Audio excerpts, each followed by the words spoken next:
안녕하세요. 법무법인 더 스마트의 상속채무 해결사 허한옥 변호사입니다. 채무가 있으신 분이 돌아가시기 전에 본인이 이제 나중에 사망했을 때의 상속을 대비해서 상담을 받으시는 분들도 있으시거든요. 자, 그 사례를 좀 소개해 드려보고자 합니다.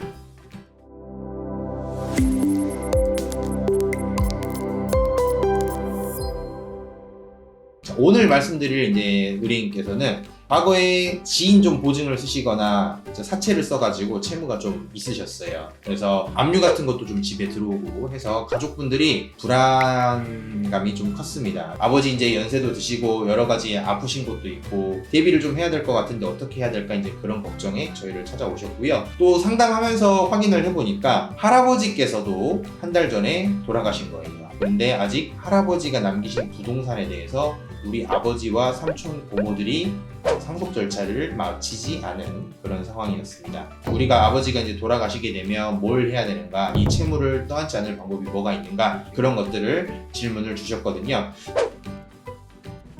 이제 첫 번째는 아버지 돌아가신 이후에 이제 한정승인이나 상속 포기를 하셔야 된다. 돌아가신 사실을 안 날로부터 3개월 이내에 진행을 해야 되니까 이제 장례 잘 마치시고 안심상속 원스톱 서비스 신청하시고 저희한테 한정승인이나 상속 포기를 의뢰를 하십시오 라고 이제 말씀을 드렸고요. 두 번째로 현재는 아버지가 살아계시기 때문에 최대한 나중에 한정승인 하셨을 때 좀 편하게 하기 위해서 살아계셨을 때 아버지가 정리할 수 있는 재산 채무를 정리하면 좋겠다라는 조언을 드렸습니다. 아버지 명의로 자동차라든지 일륜차 또는 임대차 계약 이런 것들이 있다라면은 현재 필요하지 않은 것들은 빨리빨리 폐차를 한다든지 파신다든지 이렇게 정리를 하시고, 그 다음에 아버지가 혹시라도 아파서 이제 병원비를 지출해야 된다, 병원에 입원하신다라면은 돌아가신 이후에는 상속인들이 아버지 계좌 내에 있는 예금을 함부로 소비하거나 출금을 할 수가 없기 때문에 미리미리 중간 정산을 해서 아버지의 병원비를 아버지의 돈으로 지출을 할 수 있도록 그렇게 처리를 좀 틈틈이 하셔라 라고 조언을 드렸습니다.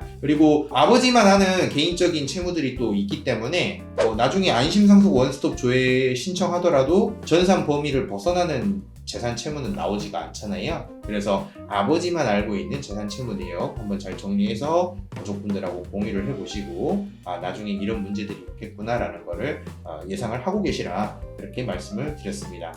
또 하나 중요하게 말씀드렸던 건 지금 할아버지가 돌아가시고 나서 할아버지가 남긴 부동산이 있다고 하셨어요. 근데 이 부동산에 대해서 상속 절차가 아직 진행이 안 됐거든요. 상속재산 분할 협의를 통해서 아버지가 재산을 안 받는 식으로 이렇게 양보를 하게 되면 실질적으로는 아버지가 그분들한테 증여를 한 것과 다르지 않기 때문에 아버지의 채권자들이 아버지의 몫만큼 더 가져간 삼촌이나 고모를 상대로 사해행위 취소 소송을 제기할 수도 있습니다. 그래서 이런 리스크를 좀 말씀을 드리고 아버지가 가산을 좀 유지하는 방향으로 하고 싶다라면 아버지는 일단 빨리 할아버지에 대해서 상속 포기를 하셔야 되겠다 이렇게 말씀을 드렸습니다. 또 만약에 아버지가 생전에 할아버지에 대해서 상속 포기를 안 하시게 되면 나중에 이제 아버지의 우리 자녀분들이 한정승인 같은 걸 했을 때 할아버지 명의로 남아있는 부동산 중에서 우리 아버지 지분을 상속재산에 포함을 시켜야 되고 이제 그걸 한정승인 이후에 채권자한테 매각을 해서 나눠줘야 되는 상황이 되자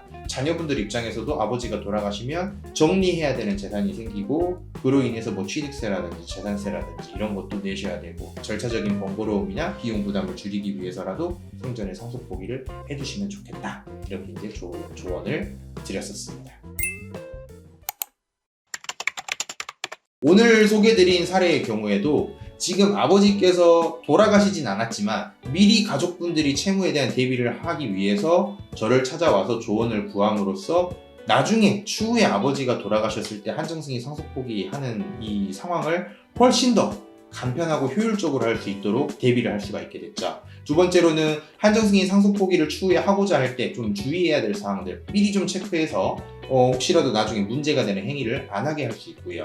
세 번째로는 가급적 생전에 살아있을 때에는 재산 채무를 정리할 수 있으니까요. 이것들을 최대한 정리해서 나중에 한정승인했을 때 추가적인 비용이 발생하거나 너무 번거로워지거나 이런 상황을 방지하는 방향으로 대비가 가능하다. 그래서 이런 장점들이 있기 때문에 우리가 꼭 재산이 많을 때 재력가만 살아있을 때 상속 계획을 하는 게 아니고 채무가 많을 때에도 미리미리 준비하시면 어느 정도 상속 계획을 세워서 더 안전한 방향으로 진행이 가능하다. 이 점을 참고해 주시면 되겠습니다. 본인의 채무로 고민 중이신 우리 분들이라든지 아니면 또는 우리 가족의 채무 셈으로 인해서 나중에 이제 상속이 발생했을 때 상황이 걱정되시는 분들은 주저하지 마시고 저희 법무법인 더 스마트의 문을 두드려 주시면 친절하게 상담을 드리도록 하겠습니다. 저는 또 다음 영상에서 찾아뵙도록 하겠습니다. 감사합니다.